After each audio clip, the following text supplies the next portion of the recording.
everybody, welcome back to my channel. Good morning, vlogsters. Coffee crew. Got Jimmy's cup again.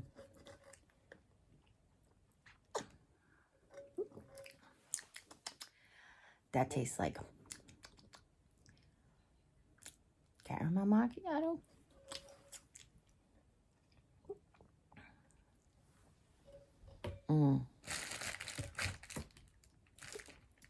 Whatever it is, it's delicious. So, by now, you know, it's Cancer. I have to tell you, of all of the things that have happened to me in my life, this is the most confusing. What I mean by that is, I know I've said this before, I've touched on this before, I should say.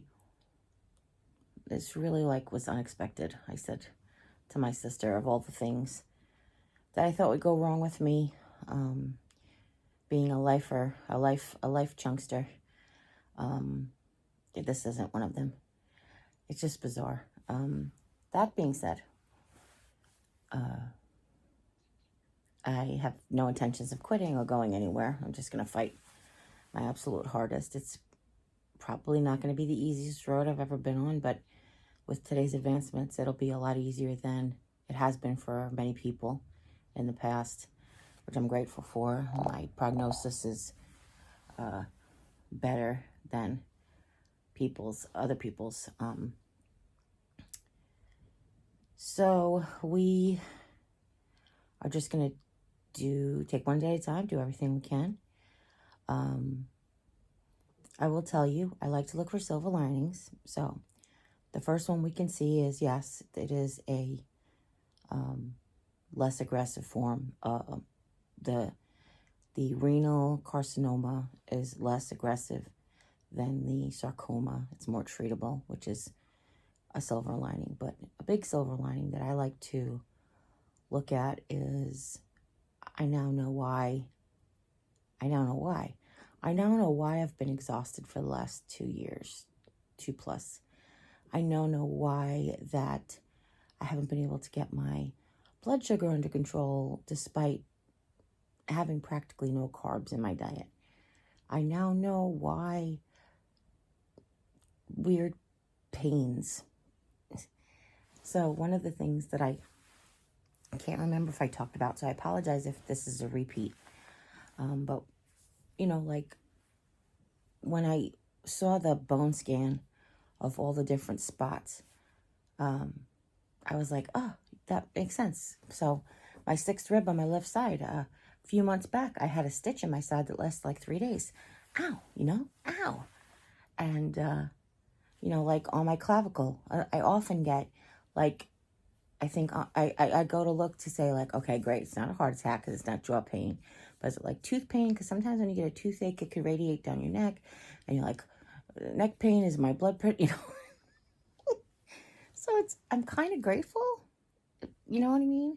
To say oh, I'm not losing my mind. These aren't figments of my imagination. And we have answers for them, It's just, it's strange. And I'm grateful at the same time. So I was talking to my sister last night, and after the funeral, so I will mention again, my nephew was waked yesterday. They had his funeral. It was just one day. They laid him to rest in his Islanders jersey. It was very moving. And then somebody got him a big Shamu, stuffed Shamu, which is his favorite when he was little. But anyway. Sorry.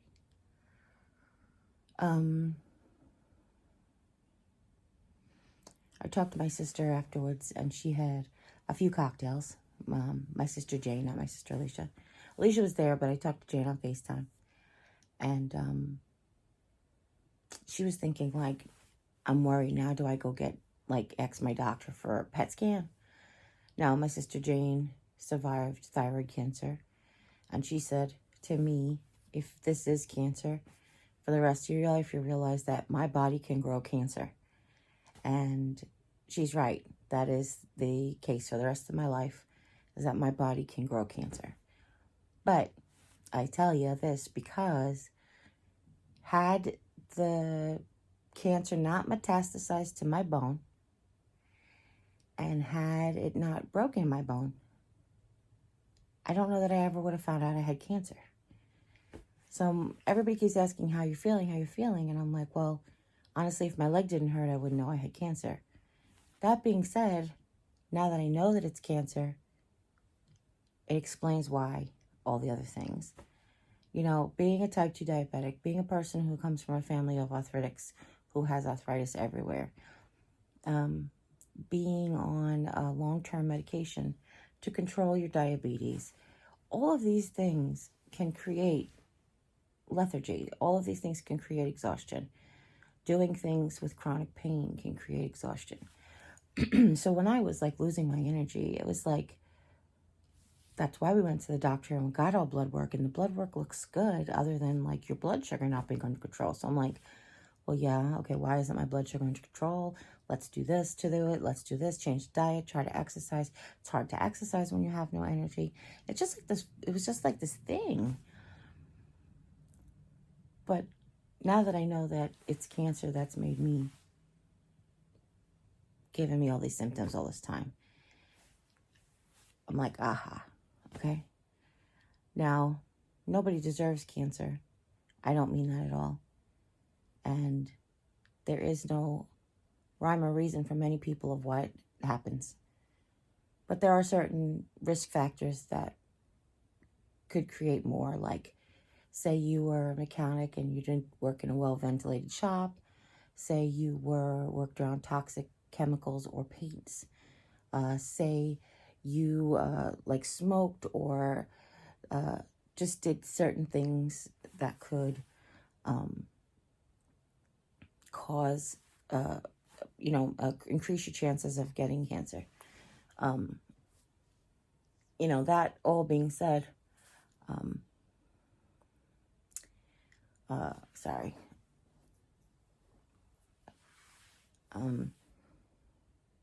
Like I said, this just wasn't something that I was expecting, or I tried to be. I said to the doctor yesterday, she was the nurse actually was running through a list of like, no drink, no smoke, no illicit drugs. Like I've mentioned, I've done THC, I've smoked marijuana in my life, just a few, like a couple of times or whatever, but nothing like. I never snorted cocaine or never, and I'm not judging anybody who has. I'm just saying this is me. And she was like, you never did anything? And I pretty much was like, and that was, my sister Julie's like, yeah, you're straightening your halo. And I was like, no, I didn't mean it like I've lived a perfect angelic life, but I was always a good girl like that. I said, I told her, I was like, I have a dirty mind and a foul mouth sometimes, but yeah, for the most part, I'm a good girl. Because when I was growing up, having a dirty mind and a foul mouth didn't make you a bad girl. I probably wouldn't have had them if I did.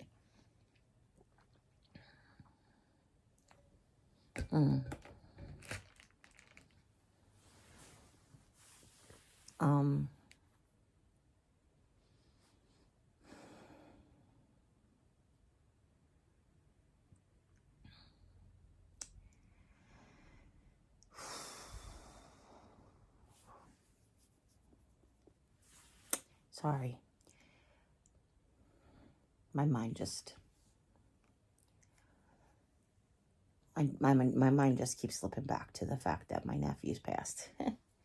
And my brother, and it's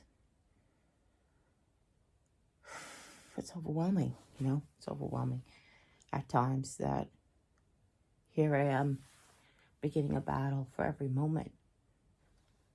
When you realize that life is so fragile,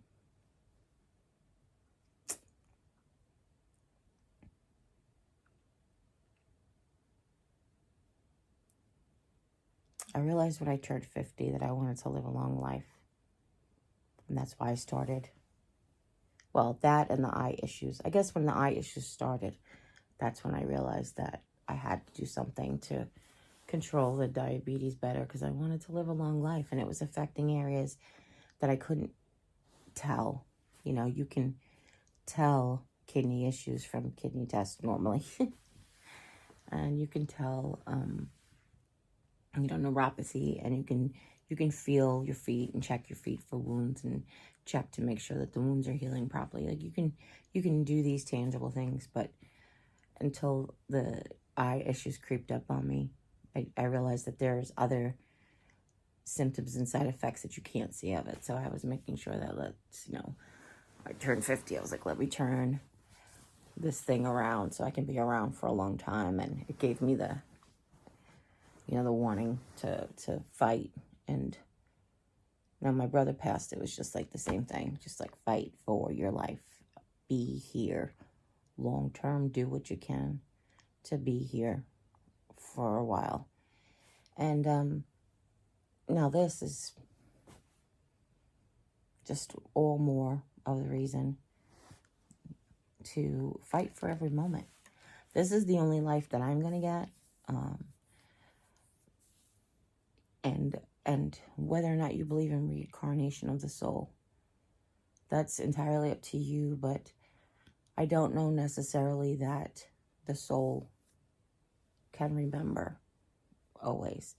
And if you believe in reincarnation, this soul may come back into someone else, but it won't be me, if that makes any sense. So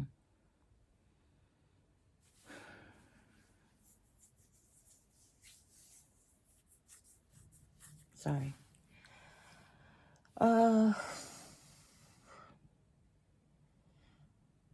We have to set up meetings with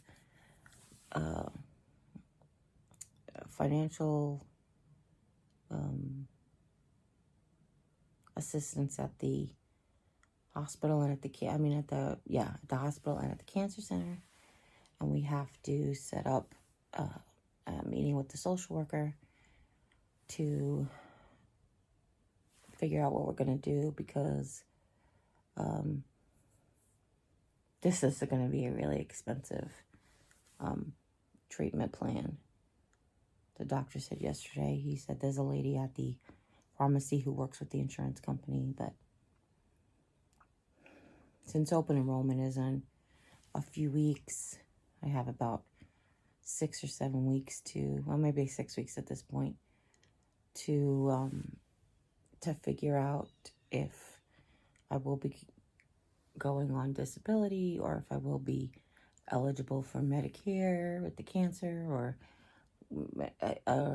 do I have to get another healthcare plan? There's just a lot to figure out. It's logistically, this is another reason where, whether or not you agree, whether or not you think it's political, whether or not whatever, I don't care, but it's another argument for universal health care. My original argument for universal health care is such. Growing up, lower middle class. We lived in a middle class neighborhood, but we're extremely poor in that middle class neighborhood. My parents could barely afford to my parents could not afford to put nutritious food on the table, but could barely afford to put full 3 square meals on the table while they paid their mortgage and their taxes to live in a middle class neighborhood that we can go to good schools and such like that. Basically moving the family out of the city to the suburbs to try to get a better life. It was very difficult growing up. But because of that, we only went to the doctor when absolutely necessary. So we always had to have a physical before certain grades started. So there was that. That was a must. If something like a limb was falling off, my sister Julie had got tonsillitis like chronically, and they would just trade it, throw penicillin at her. I think now to the point where she's allergic to penicillin. She had it so much. And she still has her tonsils and they get inflamed, and it's just a mess because my parents couldn't afford surgery. I was told I had an allergic nose, which is a thing I know now, but I was never sent to an allergist or for allergy tests because money. We weren't given proper dental care because money. The school, again, required a dental exam, I don't know, once every 3 years or whatever. And that's what you did, minimal. If we had a lot of pain or something, my mother would send us to the dentist, but usually you don't have pain in your baby teeth, so. It's just the things like, okay, that mental training, I've had health insurance since like 1999, 1998. I didn't have it from 2014 to 2017, but I did have it all that rest of the time. So like for 14 years, and then I've had it again for the last 5 or 4, and I still can't get out of the mental training of only go to the doctor when your limb is falling off. So, when I hurt my leg back in May, when I first hurt my knee back in May, like I said, I thought it was because I overdid it. I hadn't been doing a ton of shopping during the pandemic, for obvious reasons. We were doing a lot of grocery pickup. I only had gone into like a Dollar Tree or a 99-cent only store, like, I want to say like, I can count on both hands, the amount of times between here and Texas. And those were before the numbers were like bad type of thing. But it had been about a year, the numbers started going bad, and I really wasn't going in the stores for like just a rare occasion. Okay. So I wasn't really doing any walking. So when we had gone out for Mother's Day, I had done a few stores, and I just figured I had overdone it. When I got home, and the pain, it wasn't so much pain. It was pain, don't get me wrong. At first, the pain in my knee was like painful, but mostly it was that my leg got weak and it was giving out on me. That's the part that really was the issue. I didn't have the strength anymore to like move it, like almost like the muscle had gotten weak. So that's when I started using the cane, and then I started using the walker. And then, of course, then I got hurt in July, like the end of July. That's when I think my theory is that's when the fracture happened, or got worse, or got longer, because that's when it affected my hip. And the pain, the excruciating pain, that's when that happened. So from May to July, when I actually saw the doctor, I just tried to like rest it, walk it off, take medication, like whatever I could to just, it's your arthritis flaring up, change your diet, do some physical therapy. And I did all that. I was doing all that. I did physical therapy stretches. I did all my exercises. I took the gluten completely out of my diet, like just the things that would normally help, And it just wasn't getting better. And it got to the point where I'm like, yeah, now it's an issue. So I went to go see an orthopedist, and they told me I had to see my primary first. So between those 2 appointments is when I actually hurt my hip.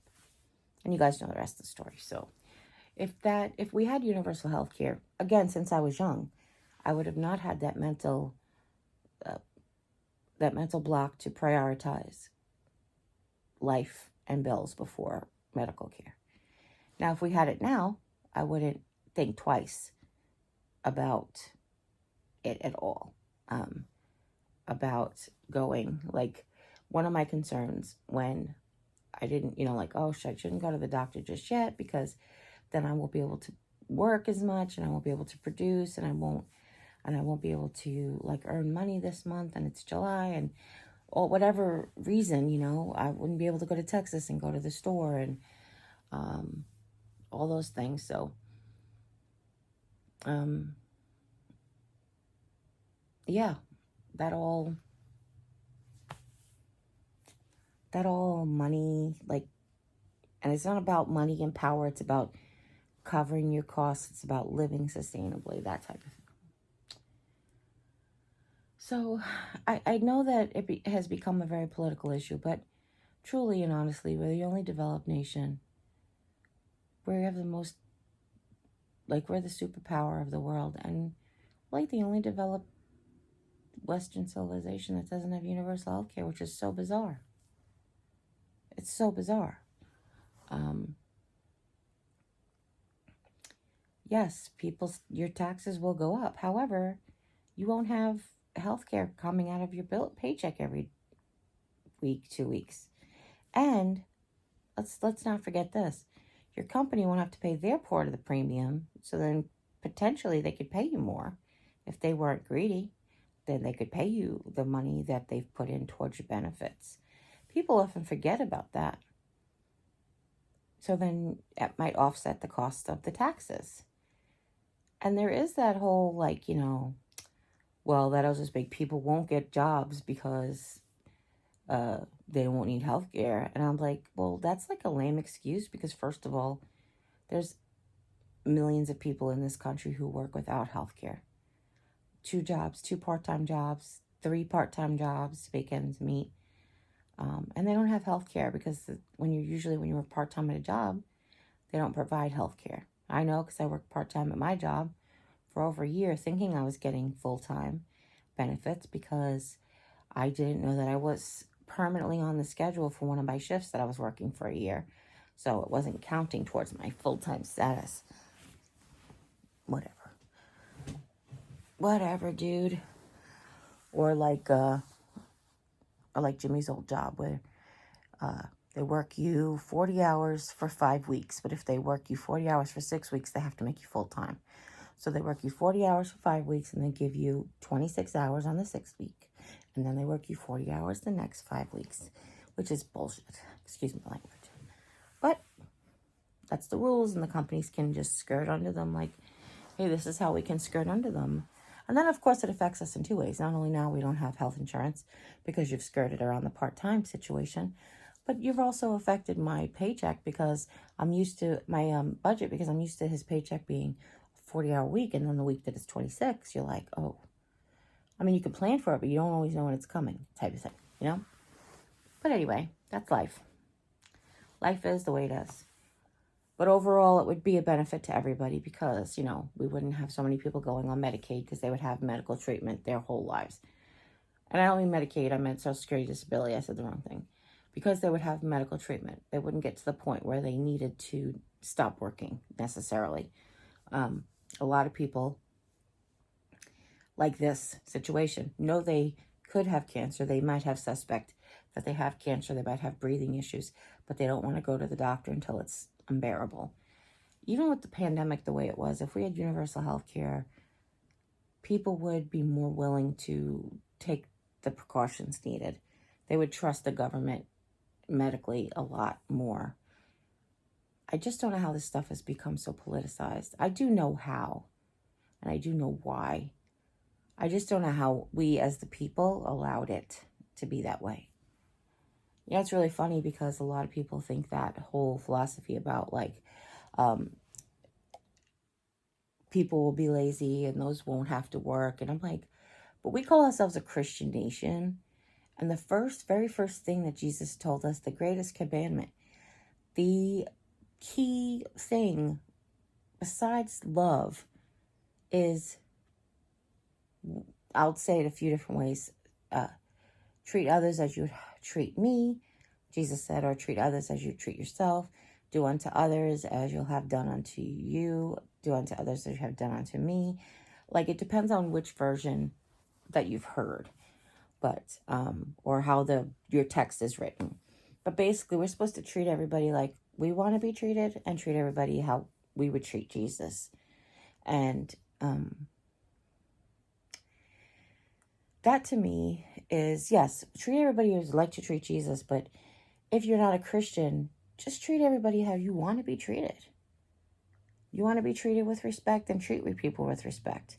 People shouldn't have to earn your respect. They can lose your respect, but they shouldn't have to earn it. It should be given immediately, right away.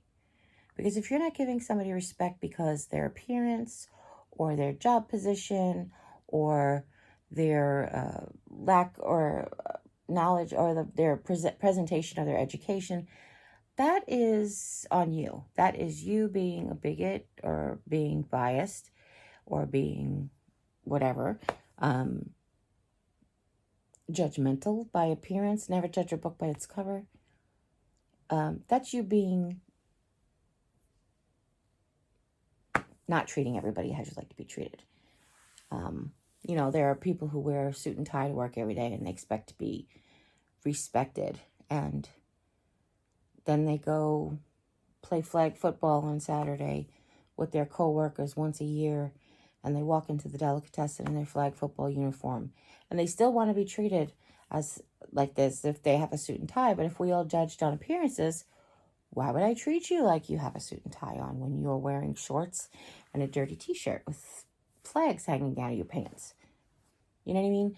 That's why you don't want to treat others by their appearance, and you want to treat people with respect immediately. And then, like, again, if they disrespect you or disearn your respect, then that's a different story. So I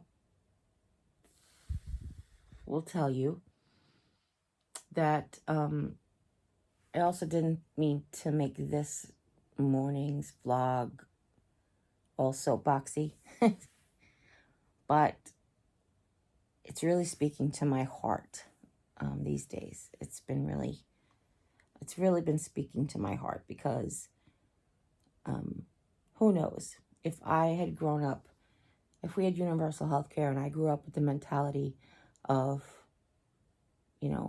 go to the doctor when things aren't right, I might have actually seen further treatment 3 years ago when I started to get really tired.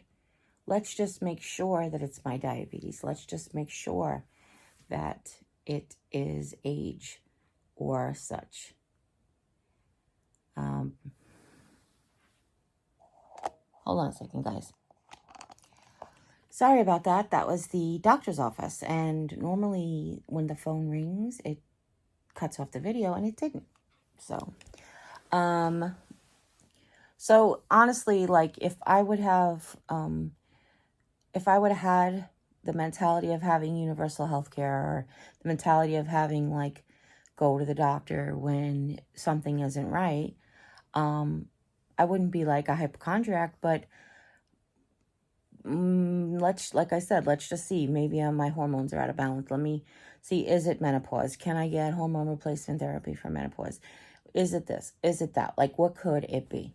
So, that being said, it's not the case that we are in right now.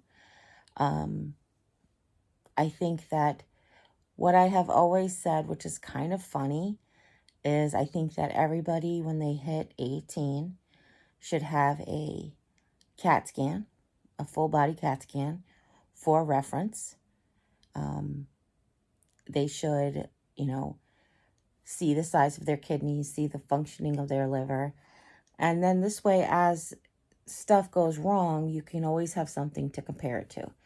When your first CAT scan shows a massive large kidney, how long has it been there? Has it been since my last CAT scan? Has it been since my last physical? Like, what can we compare it to? Well, we can't compare it to anything because I've never had a CAT scan before.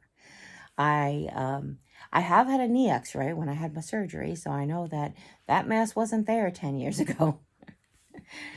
But, we just don't know. And I kind of always said that, it's like, if we had universal health care, would that be something that would be, would that be a good idea? Having everybody, when they are an adult, when they hit 18, when they hit adulthood, get a full body x-ray. Just one time, full body x-ray, full body CAT scan.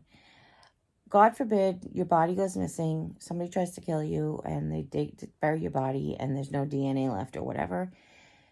I mean, you get a DNA test, but what if there's no DNA in your house to compare it to? Or what if, they have the bones to look at, they have the bones to compare to on an x-ray. The dental records, they change all the time. Your teeth are constantly growing and moving. So it's like, it's just this whole, like, my brain does this thing. And I'm like, if we had universal health care and they weren't making like this crazy exorbitant amount of money on a CAT scan, CAT scans aren't expensive. What's expensive is the new equipment. What's expensive is paying the people to run them. What's expensive is the time. But if in universal healthcare that is all covered, this wouldn't be like a terrible thing. This isn't a bad idea. Just saying, this isn't a bad idea. Plus, you can rule out something when you're 18 and it's minor. Like how when you get your pap smear, they can find precancerous cells, and they can keep an eye on it and watch out for it. Or, why wait till we have a problem to figure out what's wrong? Maybe we can be prophylactic and figure out ahead of time. I'm not trying to be the minority report and let's see what crimes are going to happen in the future. I'm talking about like your body and your illness, and how much money would we save if we knew that at the start that kidney was going bad, or at the start that you had, at 18 you were starting to develop kidney stones. Be careful, reduce this in your diet and that type of thing so that you don't have them, or whatever it is. You know what I'm saying? I hope you know what I'm saying. But I think I've rambled long enough. I'm going to go. I love you guys. Thank you so much for all of your support. The black and blues are getting better. What do we got? We got these ones here. All the blood work, black and blues. I'm grateful I'll be getting a port because, yeah, otherwise I'm like a pain cushion. But the love that I felt and the prayers that you guys have sent my way have been absolutely amazing, life-affirming, and 100% I can feel the healing powers. So thank you. And listen, if I haven't told you yet today, or if nobody has told you yet today, you are loved because I love you. And as always, you take care. God bless, and we'll see you next time. Bye. Bye.